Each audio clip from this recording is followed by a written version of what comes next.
memulai pembelajaran pada pagi hari ini. Berdoa menurut agama dan kepercayaan masing-masing. Berdoa dimulai. Bismillahirrahmanirrahim. Alhamdulillahirabbil alamin. Ar-Rahmanirrahim. Maliki yaumiddin. Iyyaka na'budu wa iyyaka nasta'in. Ihdinas siratal mustaqim. Siratal ladzina an'amta 'alaihim ghairil maghdubi 'alaihim waladdallin. Amin. Doa selesai. Pada hormat gerak. Gerak. Selamat pagi Bu Guru. Kita cek 4K kalian dulu ya. Kaos kaki, sepatu, pakai sabuk, gelang tangannya dilepas. Oke. Dilepas, disimpan. Aksesoris untuk yang laki-laki tolong semuanya dilepas kecuali jam tangan. Aman ya? Oke, semua aman ya. Sekarang silakan dicek di lacinya di bawah kursi, di bawah meja. Jika ada sampah diambil, dibuang keluar ke tempat sampah. Silakan dicek. Sampahnya jangan ditimbun, buang keluar ke tempat sampah.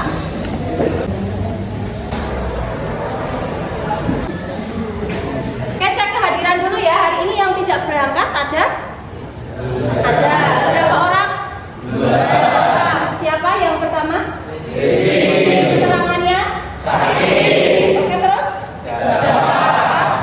Izin. Oke, baik. Berarti 2 orang ya, 34 siswa yang masuk ya berarti ya. Baik, tadi sudah saya cek 4K, semua aman ya? Bersih, semua rapi. Kenapa harus dicek? Karena nanti akan berkaitan dengan mood kalian saat pembelajaran. Kalau kelasnya bersih, kalian rapi, akan menunjang mood kalian, mungkin akan lebih bersemangat.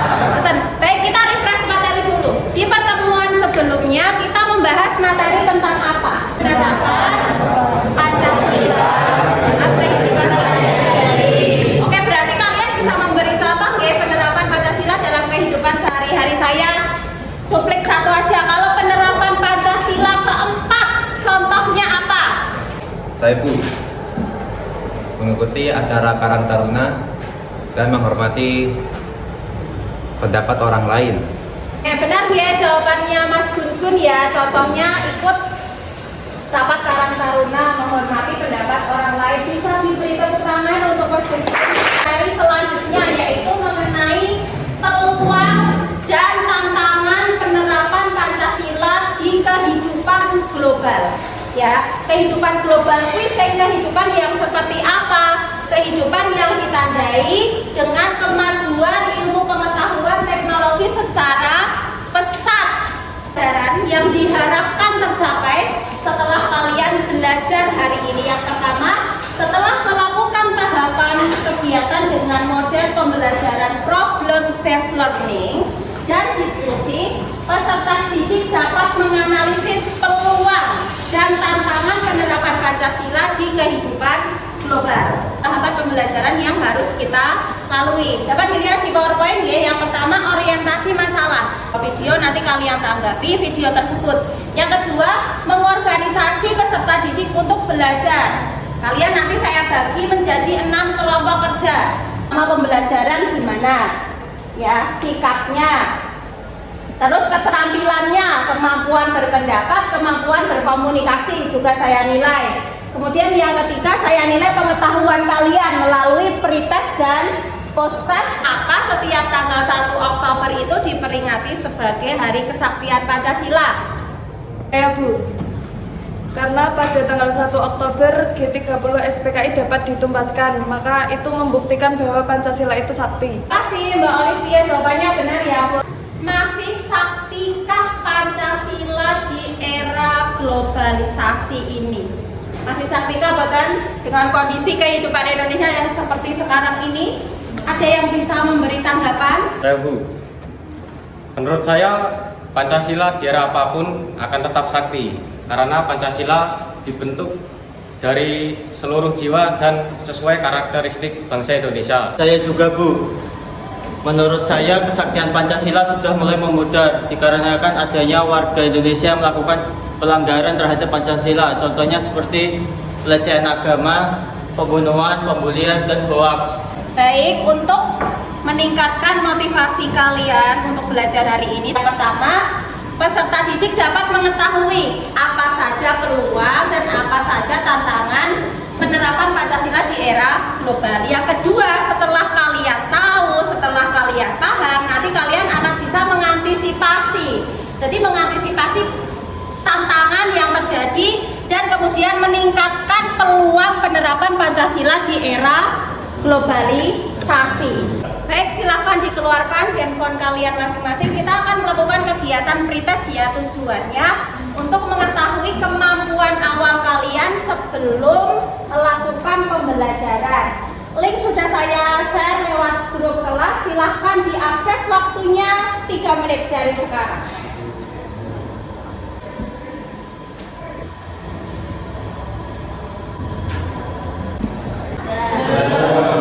Dilihat nilainya berapa? Ada yang dapat nilai 100? Nilai 80 yang dapat ke 40?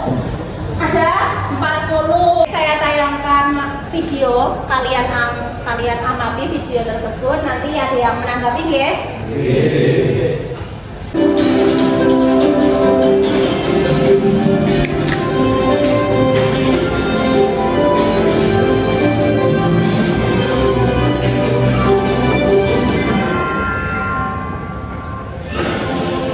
Teknologi digital menyebabkan terjadinya perubahan besar dunia mulai di genggaman. Ke berbagai sisi kehidupan seperti politik, ekonomi, sosial budaya. Dari video yang sudah kalian lihat tadi, ada yang bisa memberi tanggapan? Saya, Bu. Menurut saya perkembangan iptek itu seperti mata pisau. Terdapat dampak positif sekaligus dampak negatif bagi ideologi Pancasila. Ya, jadi kemajuan teknologi itu ya seperti mata pisau. Dampak negatifnya ada, dampak positifnya. Tinggal kalian mau bawa kemana kemajuan itu. Tanggapan yang kedua mungkin ada yang mau menanggapi lagi, silakan. Saya, Bu. Silakan Mbak Dewi. Saya, Bu. Menurut saya, dampak negatif di era digital ini dapat diantisipasi dengan penerapan Pancasila, sehingga sebaiknya dan Pancasila ini mulai digalakkan lagi, khususnya untuk para generasi muda. Tanggapan dari Mbak Dewi benar. Jadi cara terbaik menyikapi tantangan penerapan Pancasila ya dengan menggalakkan kembali penerapan Pancasila, dan akan saya bagi menjadi 6 kelompok kerja. Kelompoknya siapa saja silakan dicek di PowerPoint di depan dengan anggota kelompoknya masing-masing. Silakan, saya persilahkan sekarang. Sudah berkumpul semua di kelompoknya masing-masing? Sudah. Saya cek kelompok 1. Kelompok 1 di mana?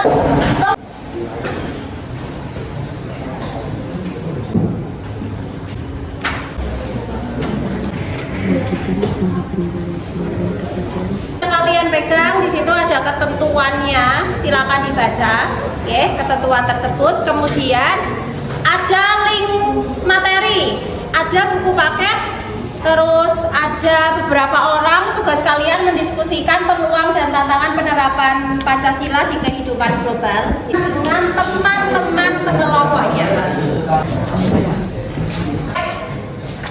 Jadi nanti HP boleh dibuka, di situ udah ada materinya, artikelnya juga dibuka, bisa dibuka HPmu, artikel yang sudah saya share itu dibuka.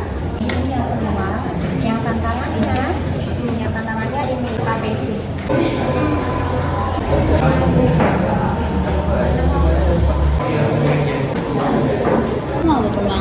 Arah informasi ini Pancasila akan diuji seiring dengan masuknya ideologi Artinya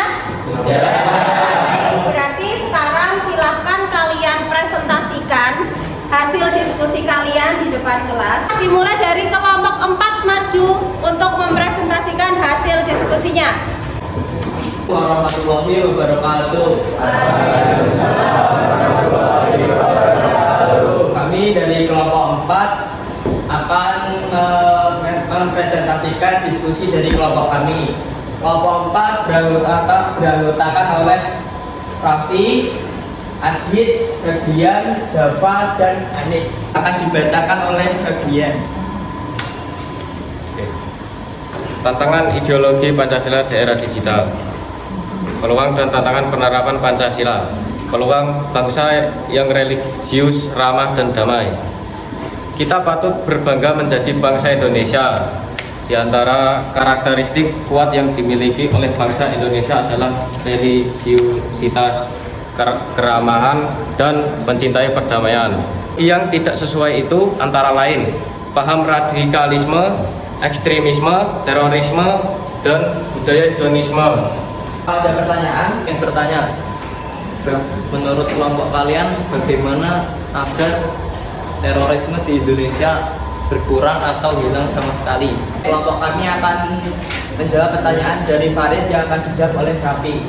Menurut kelompok kami, paham terorisme dapat diantisipasi dengan 1. Pemahaman mengenai sila ke-1, ketuhanan yang Maha Esa, bahwa setiap agama pada dasarnya mengajarkan kebaikan, tidak mungkin akan bertentangan dengan agama lain. Pemerintah harus lebih tegas, misalnya dengan memberikan sanksi yang berat terhadap para pelaku teror di Indonesia. Apakah jawaban dapat diterima? Baik, saya terima. Saya akan memberi saran. Menurut saya pemaparan materi sudah cukup jelas. Mohon untuk ditingkatkan lagi rasa percaya dirinya. Terima kasih atas sarannya, saran kami terima. Sekian dari kelompok kami. Wassalamualaikum warahmatullahi wabarakatuh. Akan kembali ke kelompoknya tadi, silakan duduk kembali.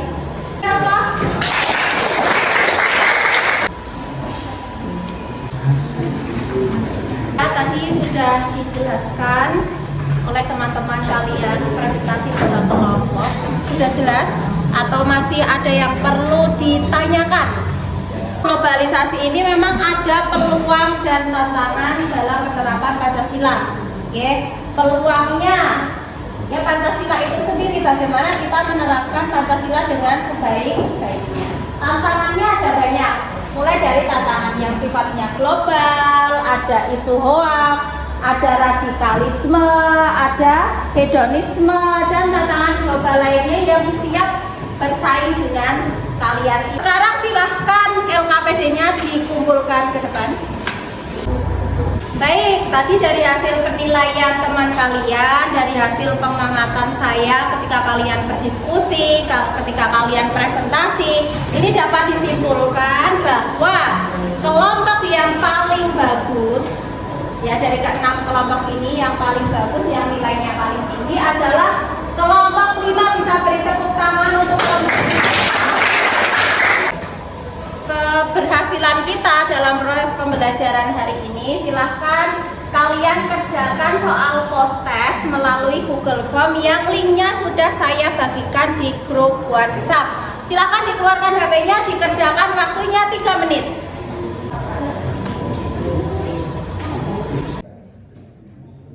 Kerjakan? Sudah. Di situ nilainya berapa? Yang dapat 80 ada? Banyak ya yang dapat nilai 100. Wih, rata-rata nilainya 100, berarti pemahaman kalian terhadap pembelajaran hari ini berhasil. Silakan monggo. Ya. Saya Bu. Ya. Peluang penerapan Pancasila di era global, misalnya Indonesia merupakan bangsa yang religius. Tantangan buat konstruk, tantangan ideologi dan sebagainya. Kesimpulan dari Mbak Dia, benar ya bahwa ada tantangan, ada peluang. Peluangnya kita merupakan bangsa yang religius, misalnya. Terus tantangannya ada post-truth, ada hoax dan sebagainya. Ada lagi kesimpulan, ada lagi yang bisa memberikan kesimpulan selain Mbak Dia? Saya Bu. Baik, silakan. Saya Bu. Dampak negatif dari era digital ini dapat diantisipasi dengan penerapan Pancasila. Sehingga sebaiknya pendidikan Pancasila harus mulai digalakkan lagi, khususnya untuk para generasi muda. Kesimpulan yang dapat diambil dari Adiantara menyikapi masalah tantangan tadi ya yang terjadi bahwa tantangan yang terjadi di era digital ini sebenarnya dapat disikapi dengan penerapan Pancasila. Penerapan Pancasila mulai harus digalakkan dari pendidikan yang paling dasar. Kita sudah menarik kesimpulan, kita sudah melakukan kegiatan pembelajaran yang panjang hari ini. Sekarang kita saatnya melakukan refleksi dari proses belajar hari ini. Hal apa yang paling kalian pahami? Terkait apa yang paling kalian pahami? Peluang justru kalian pahami ya. Oke, materi di pertemuan selanjutnya. Hari ini kita membahas tentang peluang dan tantangan. Pertemuan berikutnya kita akan membahas bagaimana cara mengantisipasi peluang dan tantangan yang terjadi di era globalisasi. Kalau ada salah selama pembelajaran, mari kita akhiri pembelajaran hari ini dengan ucapan hamdalah.